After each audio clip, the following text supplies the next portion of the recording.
akan melihat dulu sedikit teori tentang vektor ya. Nah, pembahasan tentang vektor ini ya cukup banyak ya. Nah, tetapi ya untuk kita akan dibahas bagian yang inti-intinya saja, yang utamanya saja. Karena kalau harus dibahas semua seperti materi ya di sekolah kelas 10, tentu ya waktunya nanti habis ya hanya untuk yang membahas vektor saja, padahal nanti yang utama akan kita bahas juga sebagian saja gitu ya, yang penting-pentingnya dan disesuaikan dengan yang biasa muncul di tes masuk perguruan tinggi ya. Jadi di sini akan kita bahas mengenai vektor ya. Sebetulnya tidak hanya di fisika gitu ya, di matematika juga ada pembahasan vektor, hanya biasanya penekanannya agak berbeda ya, vektor yang di fisika dengan vektor yang di matematik ya, meskipun kesamaannya juga ada gitu ya, kesamaannya ada dan ya cukup banyak ya. Nah, baiklah ya, kita mulai dengan teorinya. Jadi supaya rapih, jadi beberapa bagian akan Bapak tulis tangan, tapi beberapa bagian lagi akan Bapak ketik ya. Nah, pada pembahasan sebelumnya ya, kita sudah mengetahui bahwa ada yang namanya besaran skalar ya. Besaran skalar itu adalah besaran yang hanya memiliki ya, memiliki besar atau nilai atau istilah lainnya adalah magnitude ya. Jadi besaran skalar adalah besaran yang hanya memiliki besar, nilai atau magnitude ya. Nah, sebagai contoh dari besaran skalar ini, misalnya adalah jarak tempuh misalnya ya. Kemudian kelajuan. Contoh lain adalah temperatur atau suhu ya, temperatur atau suhu, kemudian massa ya, energi dan seterusnya ya. Itu beberapa contoh dari besaran skalar yang jelas ciri utamanya adalah tidak ada arah ya. Nah, kemudian lawan dari besaran skalar adalah apa yang namanya besaran vektor ya.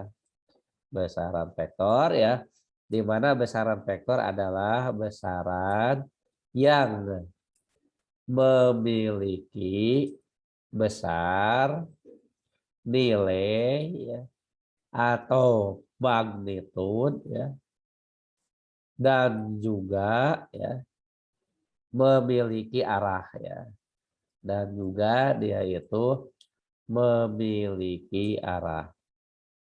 Nah, ini sangat penting ya. Pembeda dengan besaran skalar adalah pada hal arah ya. Jadi di sini ya, dan juga ya ini memiliki arah ya. Jadi untuk arahnya ini perlu Bapak tekankan ya.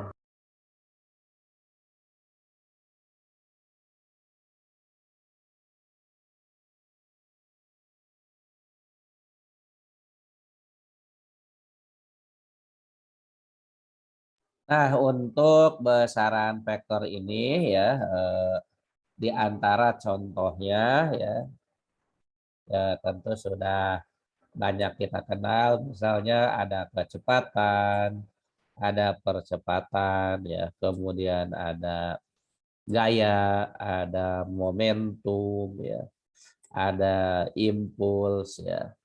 Ya, di sini adalah beberapa contoh besaran vektor ya. Cirinya selain memiliki besar atau nilai, dia juga memiliki arah ya.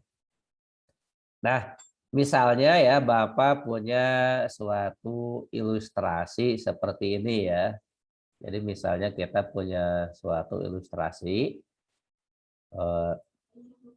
jadi suatu kejadian ya yang ada dalam kehidupan sehari-hari ya.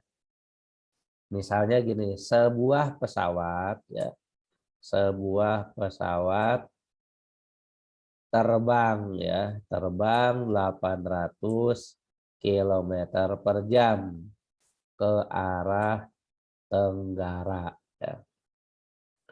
Kemudian pada pesawat tersebut berhembus angin ya, berhembus angin anggap saja 40 km per jam ke arah utara.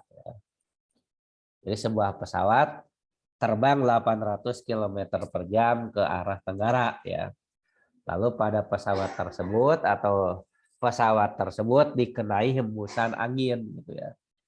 Nah, gini aja kalimatnya ya, pesawat tersebut dikenai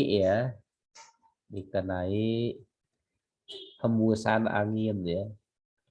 Hembusan angin 40 km per jam ke arah utara ya. Nah, misalnya ya kita punya kalimat seperti ini ya. Nah, maka ya kalau yang namanya 800 km per jam ya, 800 km per jam itu yang disebut sebagai kelajuan atau speed ya. Jadi di kasus ini dan itu dia merupakan besaran skalar ya. Jadi 800 km per jam itu ya, Bapak tuliskan di bawahnya ya. Jadi 800 km per jam. Kemudian di sini juga ada 40 km per jam. Nah, ini disebutnya ya speed ya. Atau kalau kita bahasakan itu menjadi kelajuan ya. Nah, ini jelas merupakan besaran skalar. Jadi ini adalah besaran skalar. Kelajuan ini atau speed itu merupakan besaran skalar ya, karena 800 km per jam ataupun 40 km per jam itu hanya menunjukkan besarnya saja atau nilainya saja. Lain dengan yang satu lagi ya, 800 km per jam. Nah, 800 km per jam ke arah tenggara ya, ke arah tenggara. Kemudian 40 km per jam, 40 km per jam ke arah utara. Nah, ini ya 800 km per jam ke arah tenggara atau 40 km per jam ke arah utara itu istilahnya disebut velocity ya. Jadi ini ada speed, ada velocity. Dan kalau di Indonesia kan ya ini namanya adalah kecepatan. Jadi tolong diperhatikan ya, ada kecepatan dan juga ada yang namanya kelajuan ya. Satuannya sama ya, kilometer per jam. Cuma kalau kecepatan di sini ada arahnya. Dan ini ya tentunya kecepatan ini kategorinya adalah besaran vektor. Jadi di dalam ya contoh kasus ini ya, sebuah pesawat terbang 800 km per jam ke arah utara. Pesawat tersebut ya dikenai hembusan angin 40 km per jam ke arah utara. Nah, itu adalah ya menunjukkan skalarnya ada, vektornya ada ya. Jadi kalau skalarnya itu speed 800 km per jam, 40 km per jam. Nah, sedangkan untuk vektornya ditambah arah ya. Jadi ada besar 800 km per jam, ada arah ke arah tenggara ya. Nah, kemudian yang namanya besaran vektor ya itu bisa dinyatakan ya. Ini Bapak ketik lagi ya.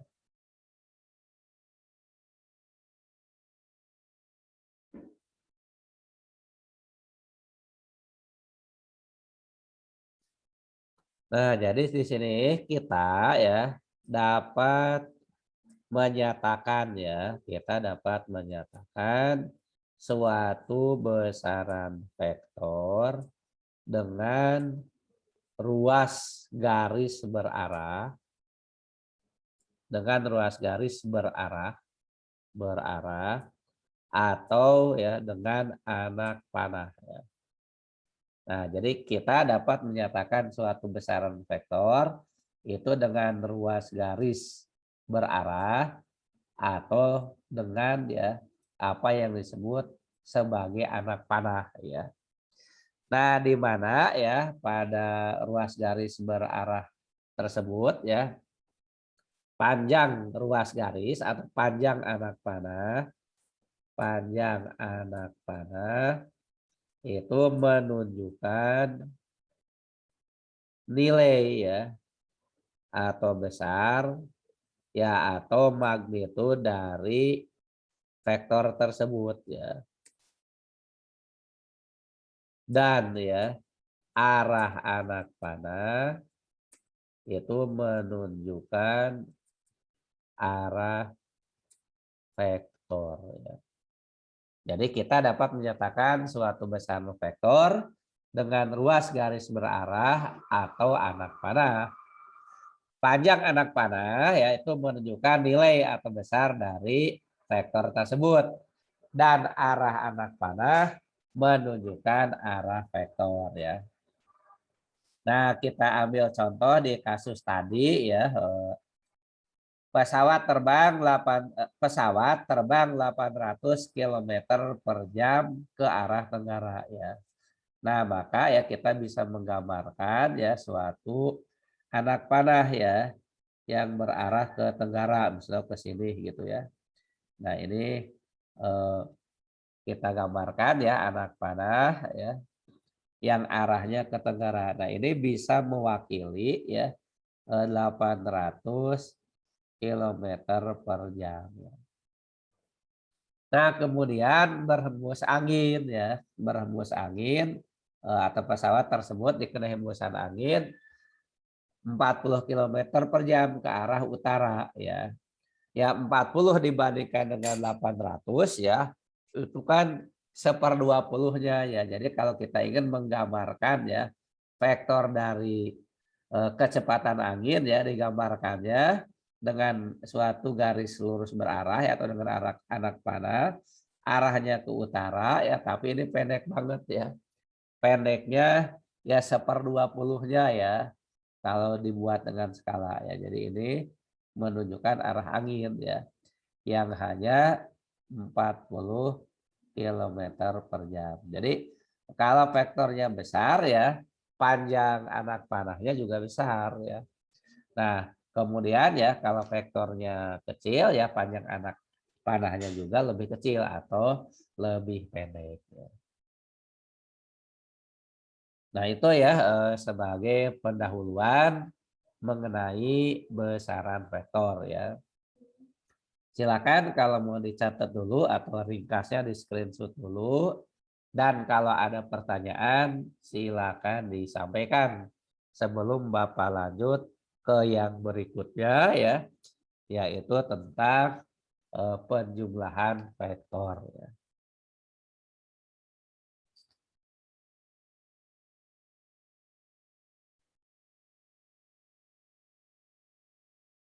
Nah, ini mohon maaf ya mungkin suara Bapak agak aneh karena lagi agak flu ya sehingga agak bindeng ya.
Nah, baiklah ya, kita lanjut ya. Tadi kita sudah mendapatkan ya bahwa besaran vektor itu dapat dinyatakan dengan anak panah ya. Nah, untuk selanjutnya kita lihat notasi dari vektor ya. Ini notasi untuk vektor. Nah, misalnya kita punya suatu vektor ya yang ditunjukkan dengan anak panah seperti yang ditunjukkan pada gambar ini ya. Nah, si vektor ini memanjang ya dari suatu titik, sebut saja titik O ya, menuju titik lain. Nah, kita bernama sebagai titik A ya. Jadi di sini ya kita punya suatu vektor yang memanjang dari titik O menuju ke titik A. Ya. Nah, dalam hal ini ya, si vektor seperti ini itu bisa dinyatakan ya sebagai ya untuk menyatakan vektor ini atau notasi dari vektor ini bisa ditulis sebagai vektor OA ya. Nah, ini ada panah di atasnya gitu ya. Jadi bisa ditulis sebagai vektor OA, ada panah di atasnya ya. Di beberapa buku ya cukup ditulis ya atau yang ini nanti kita lihat yang satu lagi ya. Ini OA ya ada panah di atas ya. Tapi ya di beberapa buku bisa juga ditulis sebagai A kecil ya. Jadi ada A kecil ya dengan panah di atas ya. Nah, kalau di buku textbook ya, di buku cetak ya, nah biasanya A kecil tapi tebal gitu ya. Jadi A kecil dengan huruf tebal. Tentu kalau tulisan tangan biasa sulit ya untuk dibuat dengan huruf tebal gitu ya. Nah, tapi ada juga ya yang menuliskan vektor itu ya. Nah, seperti ini misalnya ini contoh yang lain ya. Nah, ini ditulis A saja gitu ya. Ini vektor A ya, bisa juga seperti itu ya. Jadi ini vektor A atau ya vektor A kecil ya. Atau ya huruf A yang ditebalkan kalau di buku cetak ya. Jadi notasinya itu bisa ditulis seperti itu. Dan untuk besarnya ya, untuk besarnya itu biasanya diberi nilai mutlak ya. Jadi untuk besarnya ya, jadi ini diberi nilai mutlak ya. Ini nilai mutlak A ya atau nilai mutlak A ya atau nilai mutlak ya A tebal tadi ya. Nah, ini boleh ditulis A saja gitu ya. Ini adalah besar ya, menyatakan besar dari vektor ya, besar dari vektor ya. Jadi besarnya itu biasanya dinyatakan dengan huruf biasa atau diberi tanda mutlak ya. Nah, untuk contoh pada gambar yang di bawah ya, maka besar dari atau panjang dari vektor ya berarti nilai mutlak dari A ya. Cukup ditulis A biasa saja gitu ya tanpa ditebalkan atau nilai mutlak A kecil panah di atas ya atau nilai mutlak A yang sudah ditebalkan atau cukup ya A saja ya. Nah, itu untuk notasi vektor ya. Untuk notasi vektor. Nah, kemudian ya kalau ya kita punya ya vektor A arahnya ke kanan atas ya. Misalnya tadi kita punya vektor A ini ke kanan atas ya. Ini vektor A, ini vektor A ya ke kanan atas ya. Maka yang disebut negatif A itu panjangnya sama dengan vektor A, tetapi arahnya dibalik gitu ya. Jadi panjangnya sama, tapi arahnya berbalik. Ya. Jadi misalnya Bapak sandingkan ya. Nah seperti ini ya. Nah, ini adalah negatif A ya. Jadi kalau A ke kanan atas, maka negatif A ke kiri bawah. Syaratnya adalah panjangnya sama ya. Jadi panjang ini dengan panjang ini sama ya. Jadi kalau kita punya vektor A ya, arahnya ke atas, maka negatif A ke bawah dengan panjang yang sama ya. Nah, kemudian ya dua vektor disebut sama bila panjang dan arahnya juga sama ya. Jadi dua vektor itu bisa disebut sama bila panjang dan arahnya sama. Kalau hanya arahnya sama ya itu belum tentu disebut dua vektor sama ya. Kemudian kalau hanya arahnya yang berbeda juga belum tentu. Jadi dua vektor ya disebut sama ya bila besar dan arahnya sama. Kalau ini vektor negatif ya yang ini yang digambarkan di sini ya. Jadi untuk dua vektor sama itu Bapak beri ilustrasi yang lain ya. Eh, Misalnya di sini ya Bapak punya vektor A misalnya ke kanan ya. Ini adalah vektor A, arahnya ke kanan. Ya panjangnya Bapak beri tanda ini ya dengan ruas garis 3 ya.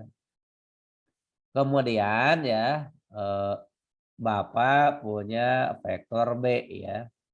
Bapak punya vektor lain, vektor B. Nah, si vektor B ini arahnya juga sama ke kanan ya. Ini arahnya sama ke kanan dan panjangnya ditandai dengan ini artinya sama dengan vektor A ya. Nah, maka ya kita sebutnya di sini bahwa vektor A sama dengan vektor B ya. Jadi pada kasus ini ya itu vektor A sama dengan vektor B. Jadi dua vektor itu disebut sama bila panjang dan arahnya sama. Kalau panjang sama arahnya berkebalikan ya, itu yang terjadi pada kasus pertama ya. Anggap saja vektor yang itu kita bernama B ya. Nah, maka disebut bahwa vektor B adalah negatif dari vektor A. Vektor A adalah negatif dari vektor B ya. Nah, itu untuk notasi vektor ya. Jadi selain dinyatakan ya tadi di awal sudah disebutkan dengan anak panah ya. Untuk notasinya ya pakai huruf besar boleh, huruf kecil boleh. Untuk menunjukkan dia vektor ya ada panah di atas ya atau bisa juga huruf tebal. Sedangkan untuk besarnya itu dinyatakan dengan nilai mutlak. Nah, silakan ya tambahan ini kalau mau dicatat dulu ya karena setelah ini kita akan lanjut ke ya teori berikutnya ya sebelum kita lihat beberapa contoh soal yang ada di buku kaji lapis standar. Dan kalau ada pertanyaan langsung disampaikan ya, pertanyaannya langsung disampaikan.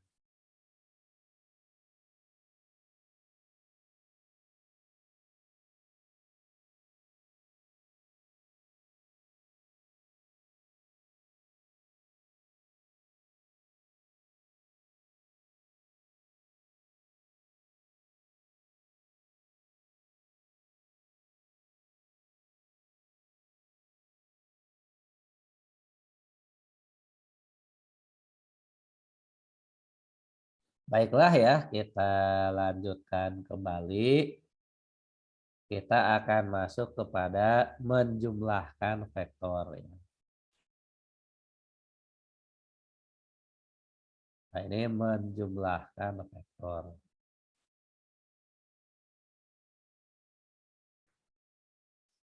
Nah, untuk menjumlahkan vektor ini ya, itu bisa dilakukan secara geometris ya atau dengan menggunakan gambar, bisa juga secara analitis ya.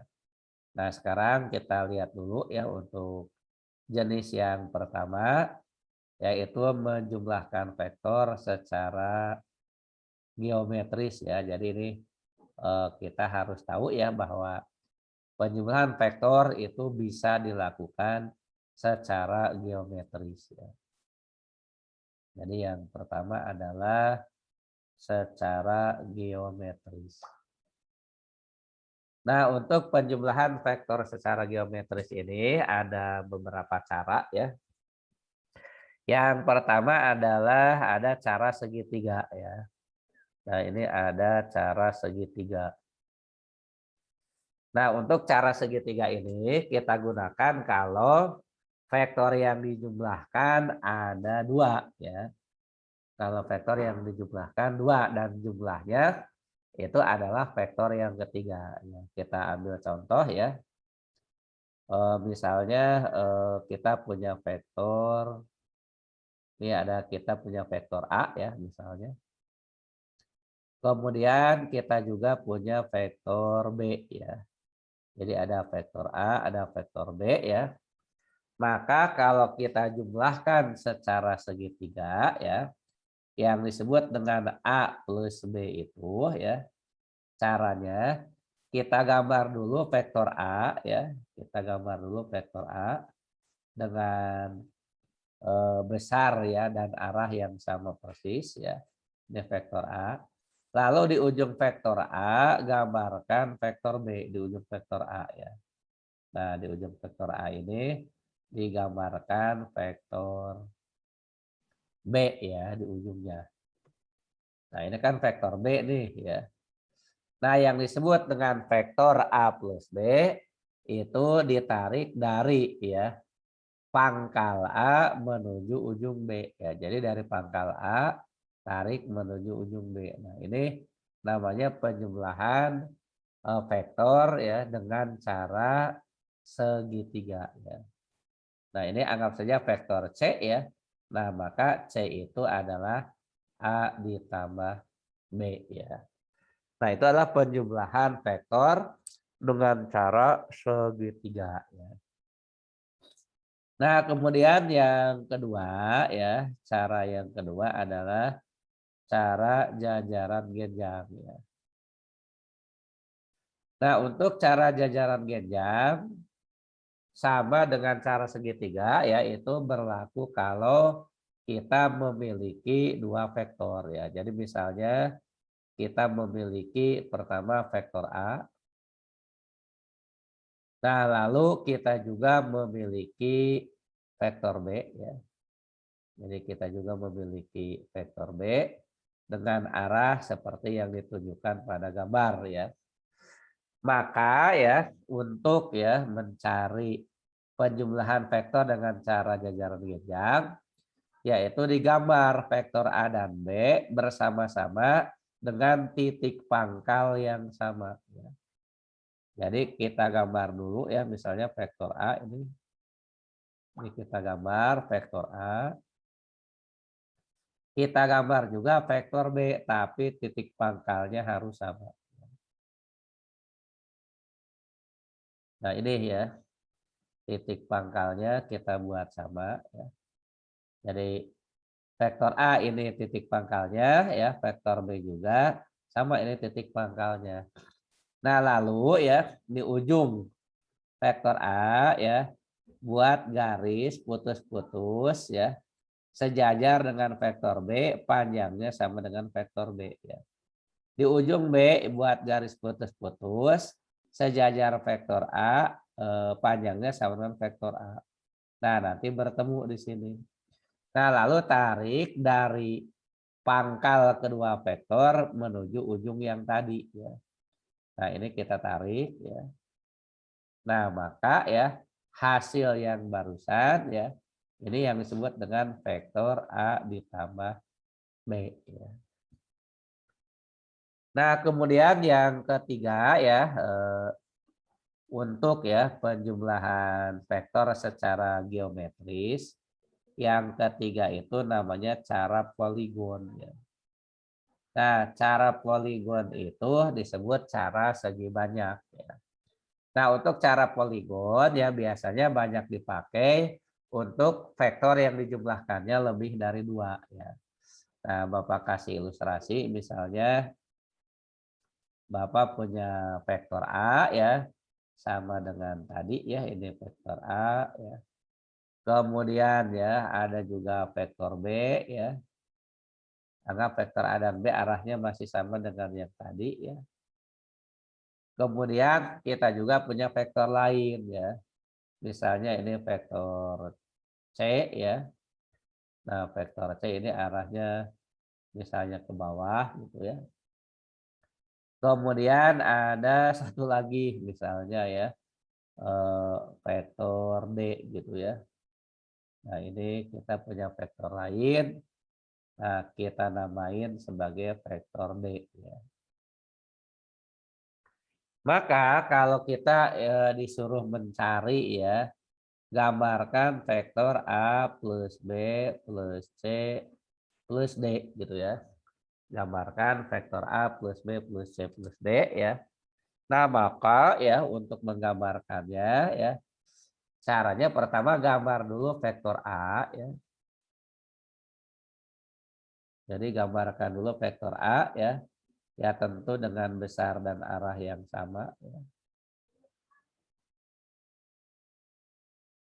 Nah, ini gambarkan vektor A ya. Di ujung vektor A gambar vektor B ya. Jadi gambar vektor B pangkalnya di ujung A ya.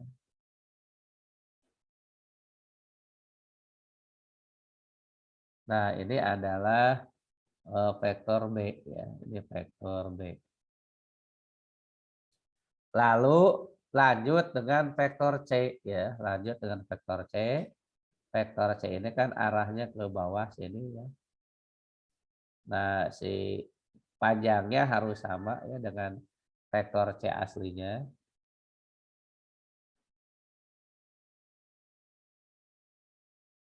Nah, ini vektor C ya. Dan terakhir gambar vektor D ya.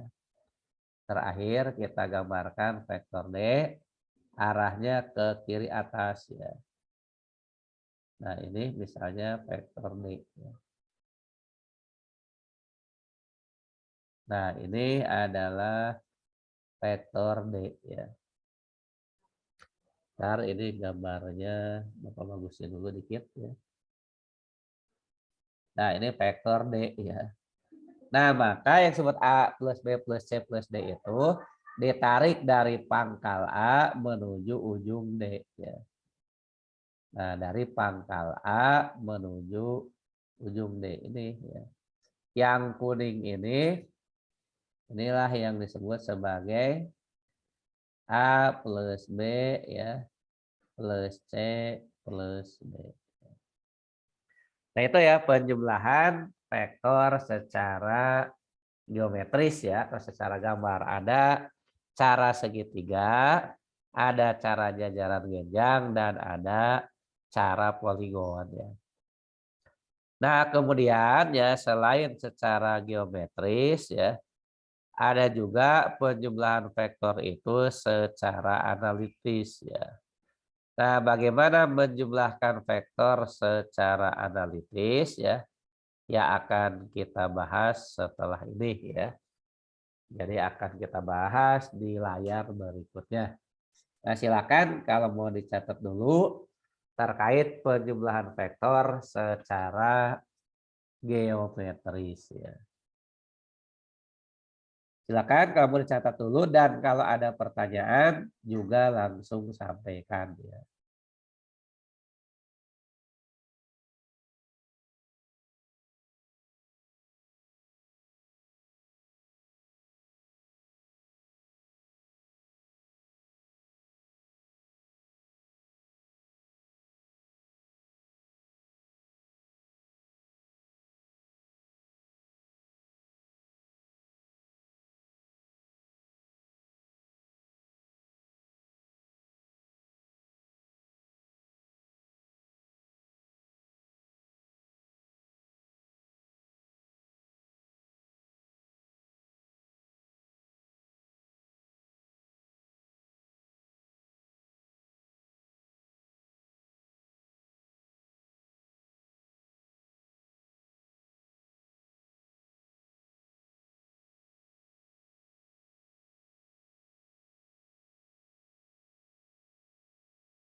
Nah, baiklah ya, kita lanjutkan bagian yang tadi, yaitu menjumlahkan vektor secara analitis ya.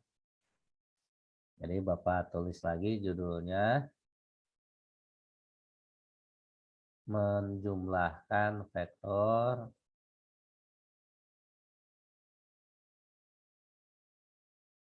secara analitis ya. Nah, untuk menjumlahkan vektor secara analitis ini ya, caranya adalah dengan menguraikan vektor tersebut ke dalam komponen-komponennya ya. Menguraikan vektor tersebut ke arah sumbu X dan sumbu Y ya. Nah, untuk lebih jelasnya kita perhatikan ilustrasi berikut ya. Nah, misalnya pada bidang XY ya. Ini kita punya sumbu Y ya.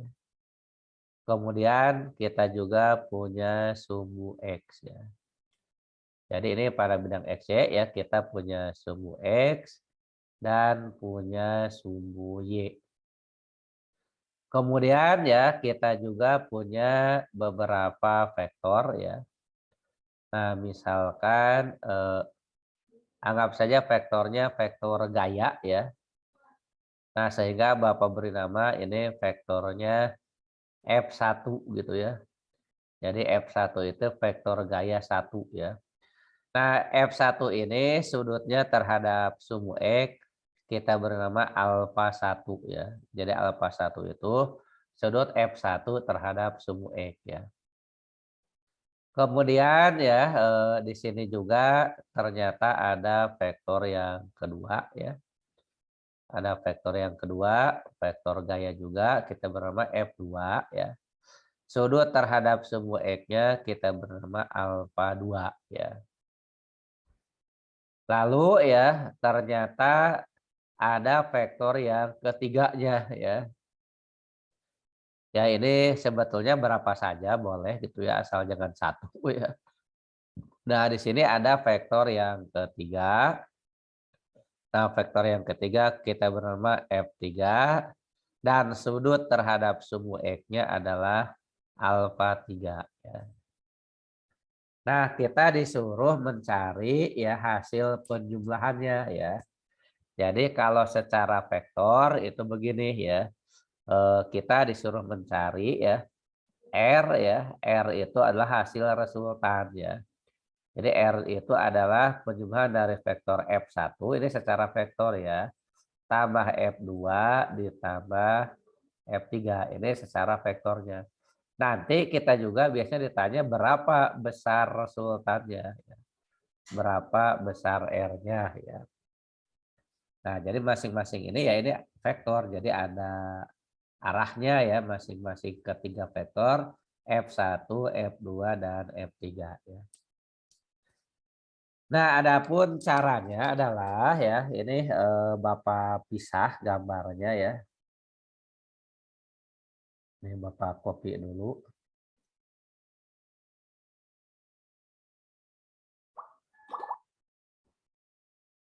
Bapak cut aja ya. Ini Bapak pindah agak ke kiri ya.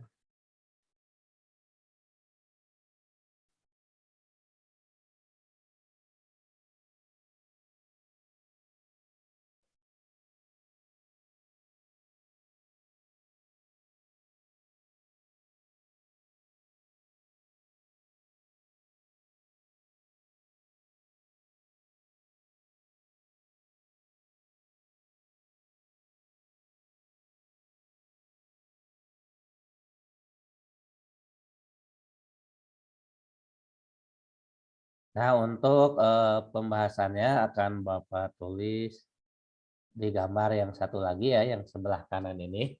Jadi yang kiri tadi soalnya ya. Nah, si gaya-gaya ini ya, vektor gaya F1, F2, dan F3. Nah, ini harus kita uraikan ke dalam arah sumbu X dan sumbu Y ya. Nah, jadi nanti Perhatikan arahnya F1 itu kanan atas ya, F1 kanan atas. Nah, maka F1 ini diuraikan satu ke kanan, satu ke atas ya. Nah, jadi F1 ini nanti ada yang ke kanannya ya. Komponen F1 yang ke kanan kita sebut F1X ya. Kemudian ada yang ke arah atasnya ya. Nah, ini yang ke arah atas kita sebut ini F1Y ya. Demikian juga untuk F2. F2 itu ya ada karena dia kiri atas, ada yang ke kiri. Ke kiri itu ya otomatis searah semu X tapi negatif ya. Ini F2X ya. Dan ada yang ke atas ya. Nah, ini ada yang ke atas berimpit dengan F1Y yaitu kita bernama F2Y ya. Demikian juga yang F3 ya. F3 itu kiri bawah ya, maka hasil uraiannya satu ke kiri ya, satu ke kiri ke arah semu X kita sebut sebagai F3X ya. Karena dia kiri bawah, satu ke kiri, satu lagi ke bawah ya. Nah, ini kita bernama sebagai F3Y ya. Kita bernama sebagai F3Y. Nah, nanti ya akan berlaku ya bahwa untuk penjumlahannya kita jumlahkan per sumbu ya, kita jumlahkan per sumbu ya. Jadi kalau kita lihat ya untuk arah ya, untuk arah sumbu X ya, untuk arah sumbu X. Nah, nanti resultannya akan kita sebut sigma Fx ya. Untuk arah sumbu X resultannya kita sebut sigma Fx ya. Nah, yang ke kanan itu akan kita beri lambang positif, ke kiri negatif ya. Jadi nanti yang ke kanan itu F1X kurangi ya atau ditambah yang negatif ya. Jadi kurangi F2X dikurangi dengan F3X ya. Kenapa F2X dan F3X kurangi? Karena arahnya ke kiri ya. Arahnya ke kiri. Nah, kalau sudutnya semua terhadap sumbu X ya, ini asal sudutnya terhadap sumbu X. F1X itu pasti F1 cos alfa 1 ya. Kurangi F2 cos alfa 2 kurangi F3 cos alfa 3 ya. Nah, itu ya. Jadi F1X itu F1 cos alfa 1, F2X itu F2 cos alfa 2, F3X itu F3 cos alfa 3. Nah, dengan cara yang sama ya kita lakukan untuk arah sumbu Y ya. Dengan ambil acuan ke atas itu adalah positif ya dan yang ke bawah negatif. Kalau kita lihat di sini ya yang ke atas itu adalah F1Y dan F2Y. Maka F1Y dan F2Y dijumlahkan ya nanti dapatnya sigma FY adalah F1Y tambah F2Y. Nah, kalau F3Y karena ke bawah kurangi F3Y. Nah, dari sini ya asal ya ini asal. Asal sudutnya terhadap sumbu X ya. Asal sudut ya vektor tersebut ya sudutnya alfa 1, alfa 2, alfa 3 terhadap sumbu X, maka F1Y itu pasti F1 sin alfa 1 plus F2Y F2 sin alfa 2 min F3Y F3 sin alfa 3. Nah, kalau sudah dapat sigma Fx, sigma Fy, maka kita bisa mendapatkan resultan ya, hasil penjumlahan dari ketiga vektor tersebut ya.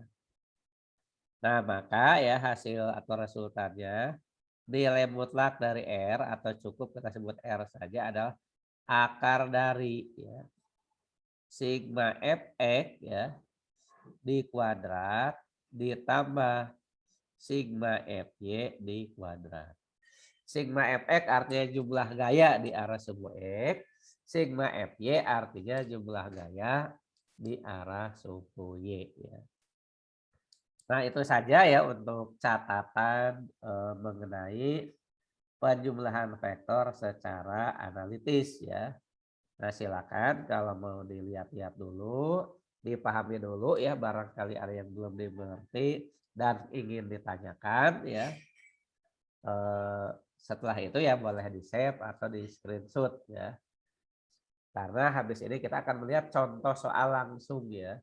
Kita akan melihat contoh soal langsung. Silakan ya kalau ada pertanyaan dulu.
Nah, baiklah ya, kita akan langsung mempraktekannya ya teori yang tadi untuk soal nomor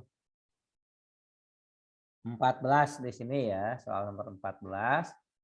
Pertanyaannya berapa resultan ketiga vektor gaya pada gambar berikut ya. Nah, kita gambarkan ulang saja ya supaya lebih jelas ya. Nah, jadi Bapak gambarkan lagi ada sumbu X, kemudian ada sumbu Y,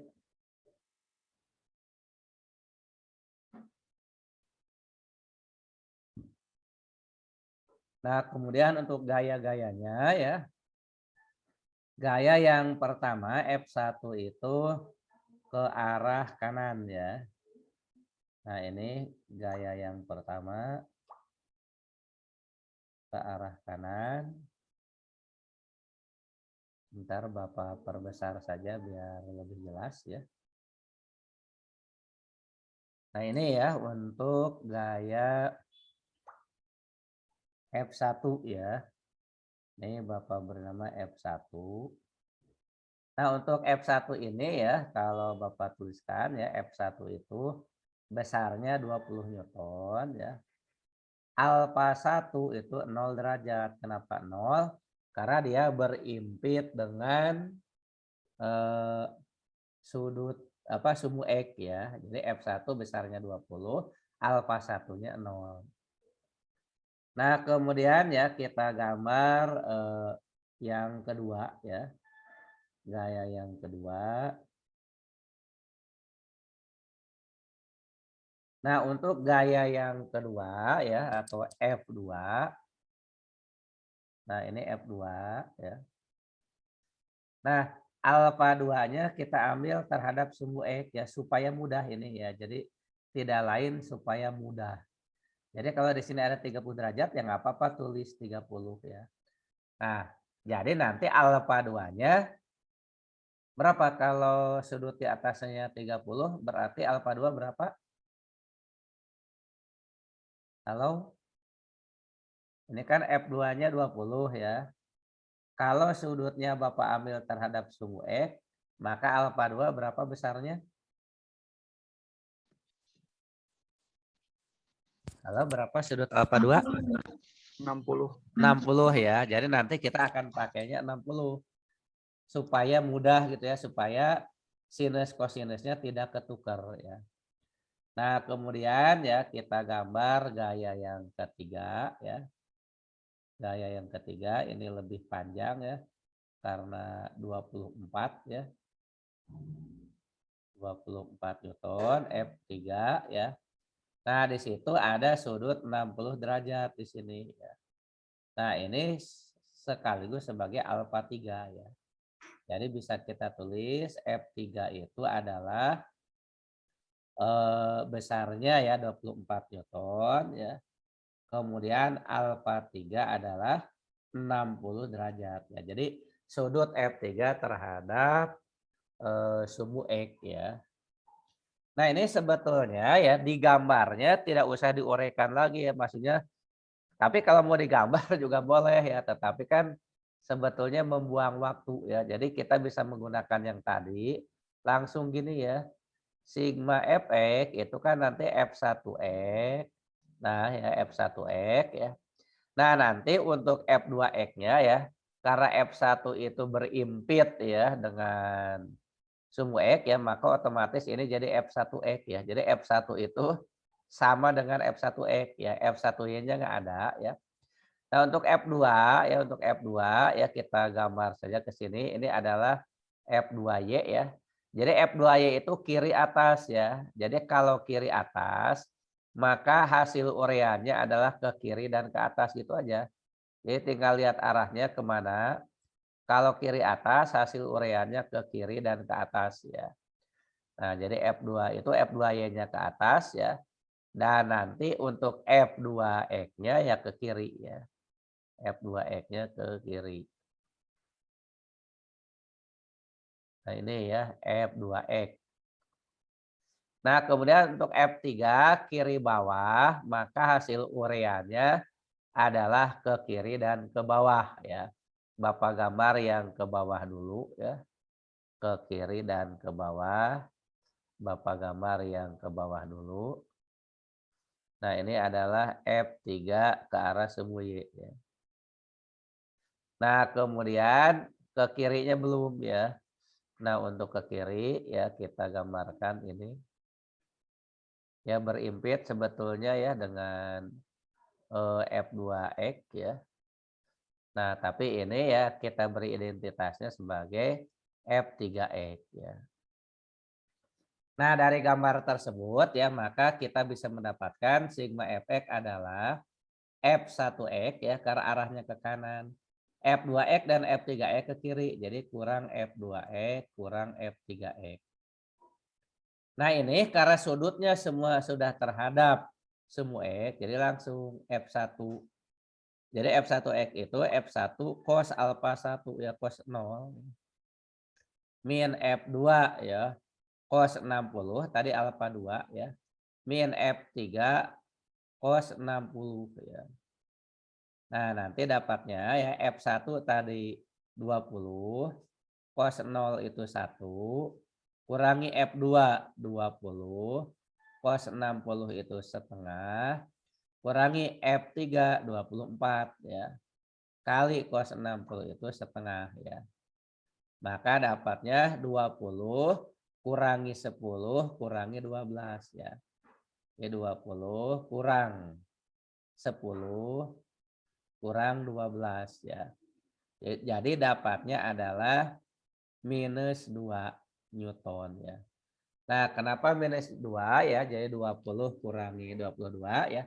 Berarti arahnya ke kiri ya. Jadi kuat ke kiri ya.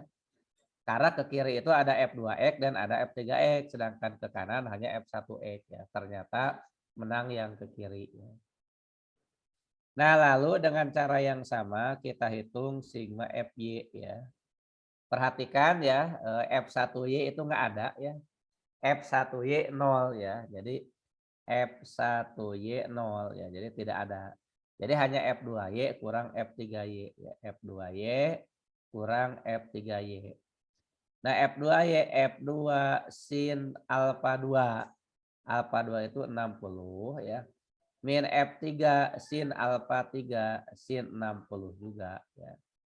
Nah, nanti dapatnya F2 itu 20 sin 60 setengah akar 3 kurangi F3 24 kali sin 60 setengah akar 3 ya. Dapatnya 10 akar 3 kurang 12 akar 3 min 2 akar 3 Newton ya.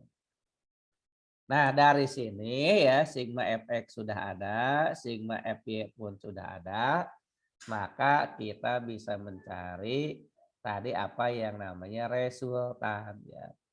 Jadi resultan ya, tapi besarnya aja ya. Cukup R adalah akar dari sigma fx kuadrat ya. Sigma fx di kuadrat ditambah sigma fy juga di kuadrat. Nah, jadi akar dari min 2 kuadrat ya.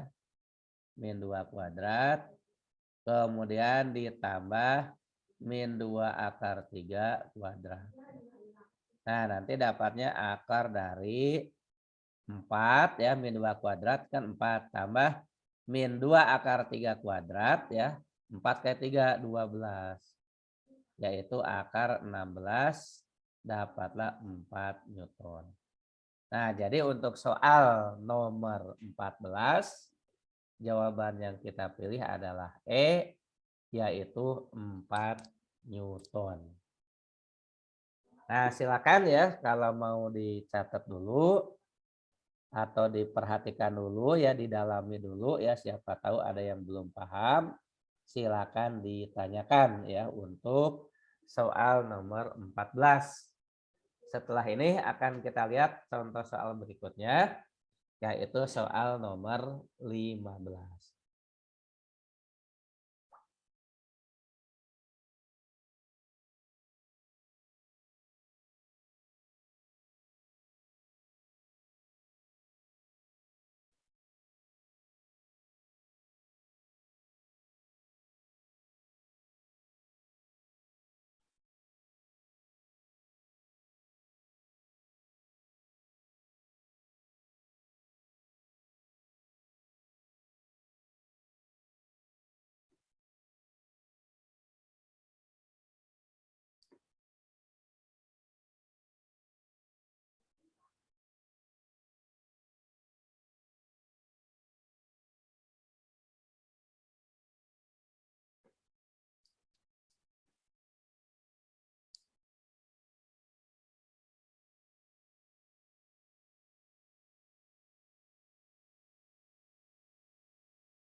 Adakah yang mau ditanyakan?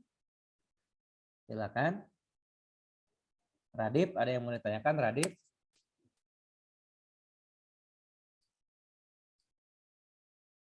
Atau Kansa? Tidak. Nggak ada, Radip. Nah, kalau begitu ya kita lanjut dulu ya dengan contoh berikutnya. Akan Bapak ambil soal nomor 15 ya.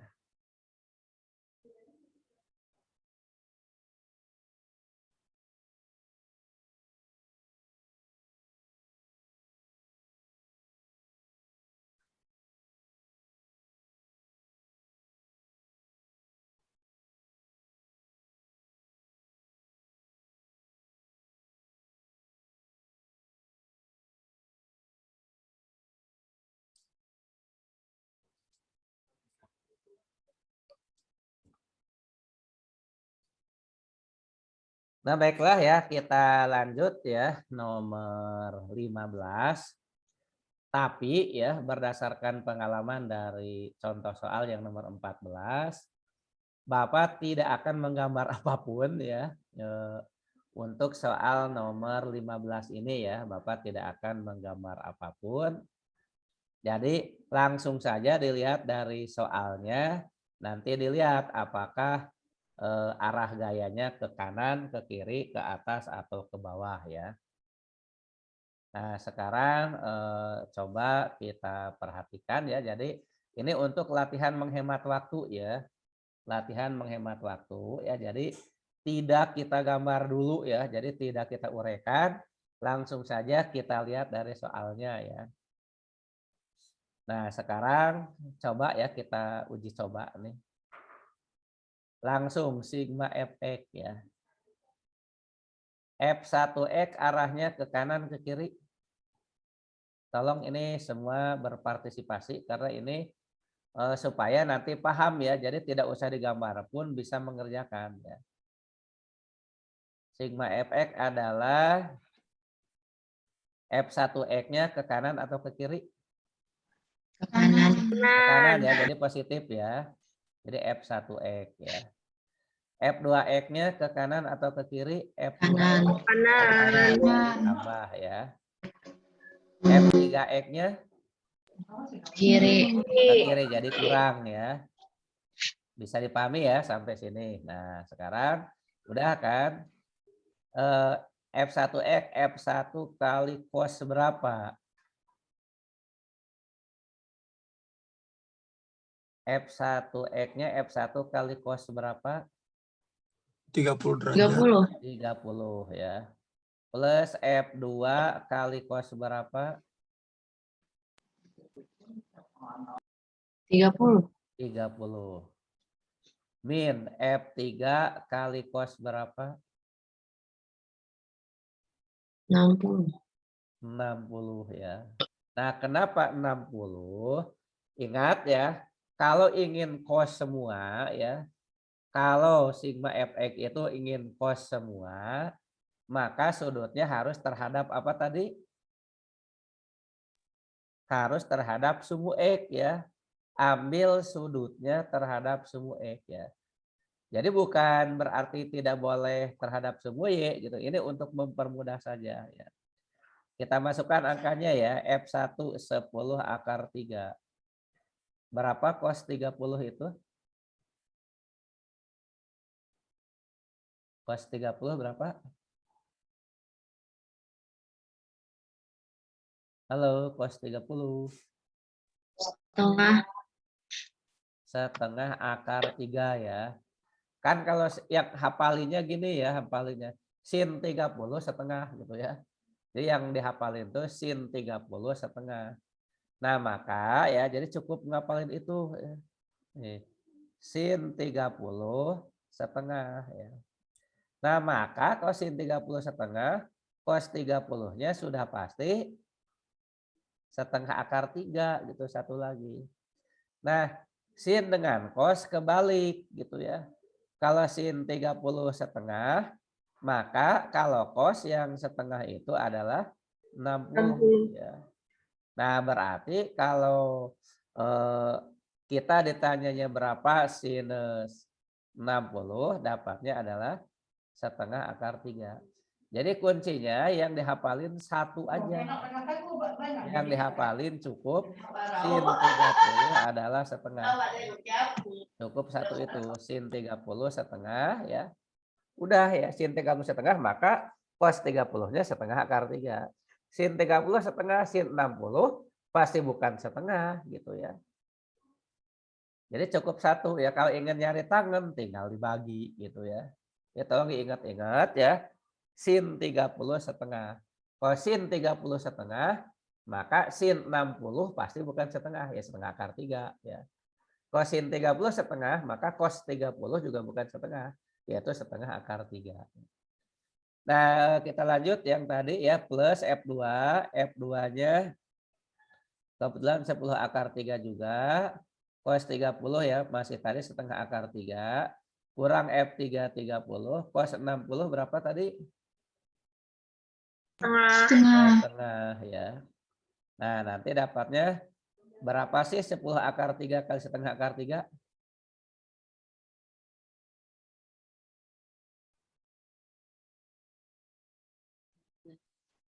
Ayo berapa? 10 akar 3 kali setengah akar 3. 10 kali setengahnya berapa? 10 kali setengah. 5 ya, akar 3 kali akar 3, 3. Jadi 15. 15 tambah 15 dikurangi 15. Jadi hasilnya 15. 15 ya. Karena ini gaya ya, satuannya Newton ya. Nah, sekarang kita proses sigma Fy ya. F1Y ke atas ke bawah? Atas. Ke atas. F2Y Bawah. Ke bawah min F2Y. F3Y Atas. atas plus F3Y. Nah, mantap ya sekarang. F1 kali sinus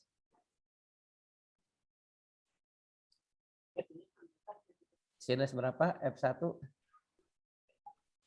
30 ya. Kan sudutnya udah terhadap sumbu X ya. Min F2 sinus 30. 30 ya. 30. Kemudian plus F3 sinus 6. 60. Jadi ngikutin yang cosnya ya. Pokoknya kalau sudutnya sudah terhadap sumbu X ya. Nah, maka di X itu cos, di Y itu sin ya. Sudutnya terhadap sumbu X. Kita masukkan angkanya ya. F1 10 akar 3 kali sin 30 berapa tadi? Setengah min F2 10 akar 3 sin 30 setengah plus F3 30 sin 60 Setengah akar 3. Akar 3. setengah akar 3.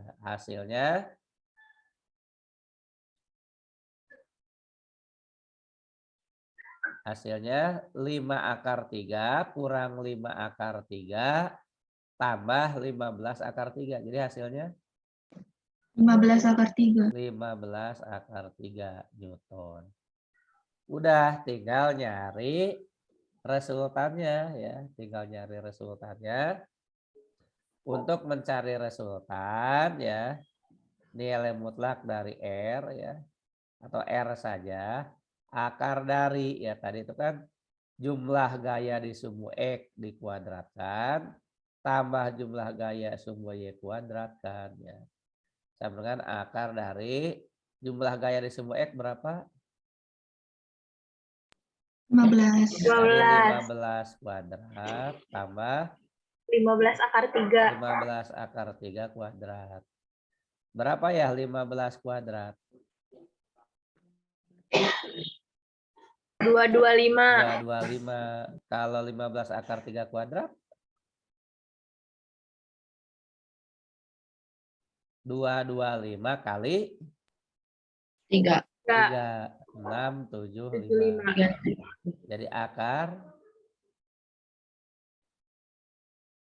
900 ya. Jadi jawabannya 30 Newton ya.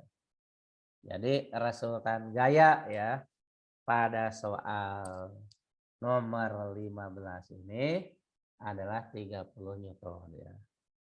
Nah, silakan ya dilihat-lihat dulu, diamati dulu ya biar menjadi paham ya. Nanti akan kita lanjut ya dengan soal berikutnya.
Nah, baiklah ya, kita lanjut dengan soal berikutnya ya. Soal berikutnya mundur ya ke 13 ya.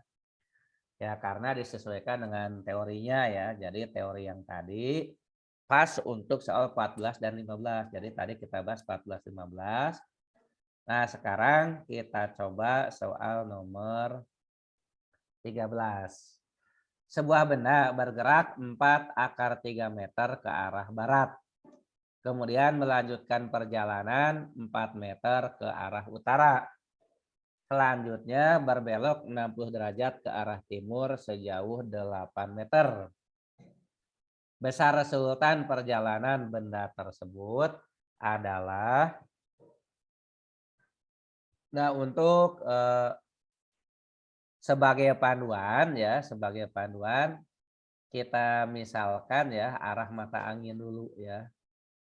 Nah, untuk arah mata angin di buku ini ya atau di papan ini akan Bapak ambil perjanjian. Kalau utara arahnya ke atas ya. Jadi kalau misalnya benda bergerak ke utara, jadi gambarkanlah ke atas ya. Kemudian timur ke kanan, selatan arahnya ke bawah, dan barat arahnya ke kiri ya. Nah, sekarang kita akan start ya. Nah, misalnya dari sini nih, kita akan start dari sini. Nah, pertama katanya benda bergerak 4 akar 3 meter ke arah barat. Jadi di sini harus digambar kemana ya? Dari titik start ini. Ke arah mana nih? Kiri. Kiri ya, jadi Bapak gambar ke kiri. Nah, 4 akar 3 meter ya. 4 akar 3 itu kurang lebih 4 kali 1,7 sekitar 6,8 meter ya. Nah, Bapak panjangin aja lah. Sekitar 6,8 ya.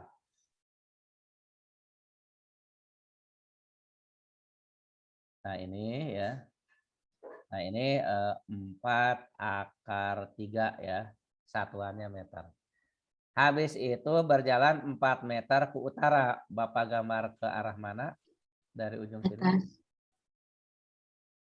Ke Atas. atas ya. Nah, 4 meter ke utara ya. Nah, ini udah ya. Perhatikan kalimat berikutnya. Belok 60 derajat ke arah timur. Belok 60 derajat ke arah timur.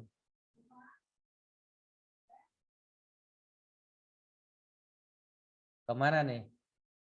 Kanan. Kanan. Kanan gini bukan? Bukan. Miring. Miring. Nah, 60 derajatnya itu antara sumbu apa dengan apa ya? 60 derajatnya itu antara vertikal dengan miring atau datar dengan miring. Nah, 60 derajatnya kayak gini atau gini. Nih, ini dia cenderung atas atau bawah. Dia lagi ke utara kan, terus belok 60 derajat ke timur. Posisi bawah ini atau posisi atas ini?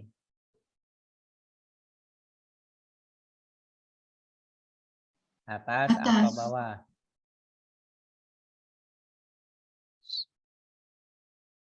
Kan kita lagi ke utara ya.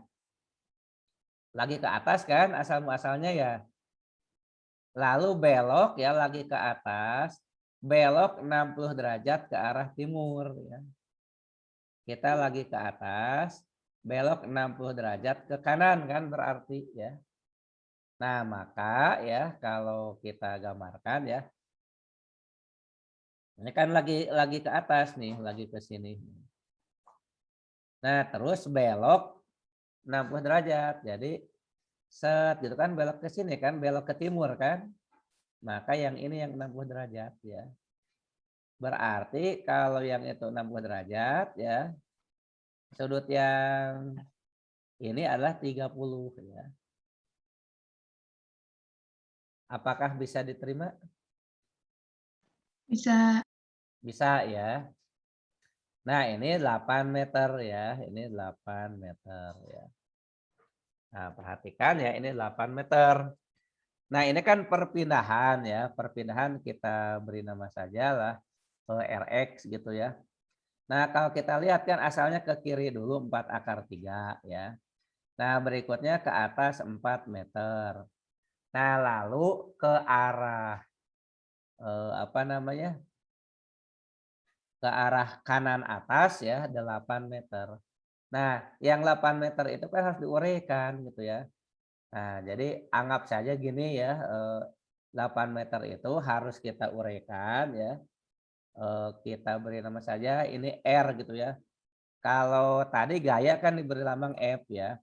Ini anggap saja ini R1 gitu ya. Ini adalah R2 atau jangan R ya, supaya tidak apa namanya ketukar dengan resultan ya.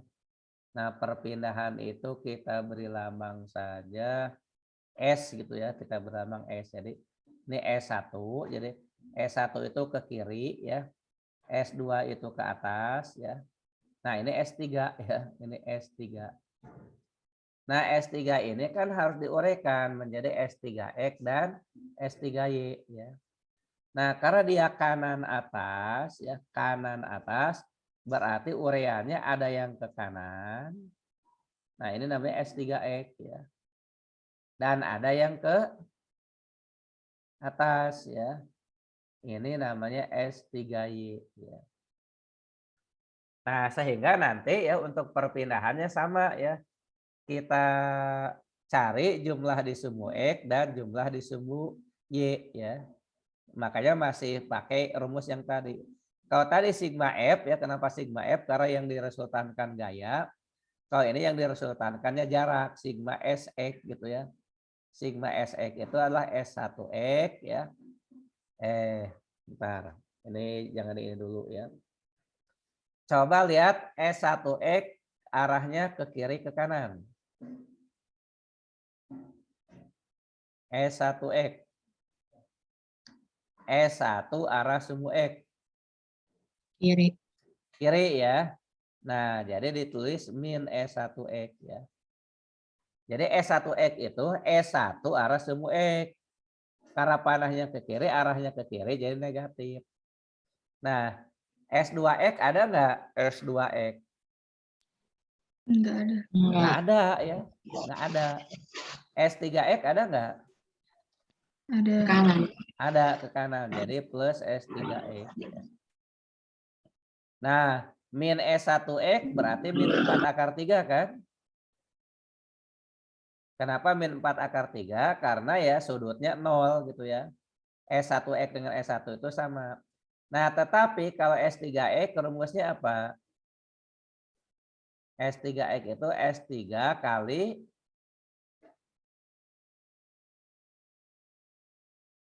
S3 kali karena Cos sumbu 30. X pakai cos ya, tapi sudutnya harus yang mana? 30.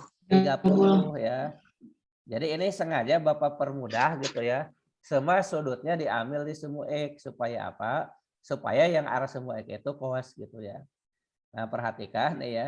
Min 4 akar 3 tambah S3-nya kan 8 ya. Kali cos 30 berapa? Ingat sin 30 setengah.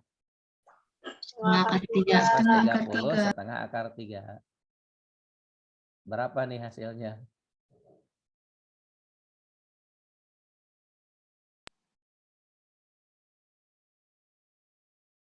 Berapa hasilnya? Min 4 Nol. akar 3 tambah 4 akar 3, 0. Ya, jadi dalam arah sumbu X dia tidak pindah gitu ya. Tadi kan udah ke kiri S1X ya. Nah, hilang oleh S3X yang ke kanan. Sekarang satu lagi nih, sigma SY. S1Y ada nggak?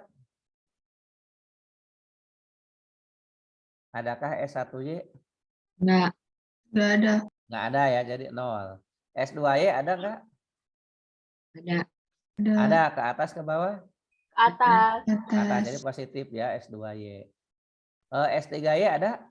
Ke atas. Ke atas plus S3Y. S2Y langsung kan berapa S2Y? 4 ya. S3Y itu S3 kali cara miring Sin. ya. Sin. Sin 30. 30. 4 tambah S3-nya berapa tadi? 8 8 sin 30 setengah. setengah ya. Jadi hasilnya 4 ditambah 4 4 hasilnya 8 8 meter ya. Nah, yang dicari kan resultan perpindahannya ya. Jadi resultan perpindahan itu dari awal ke akhir gitu ya. Awalnya kan di sini ya, di sini nih. Ke akhir ya, ke sini nih resultan perpindahannya.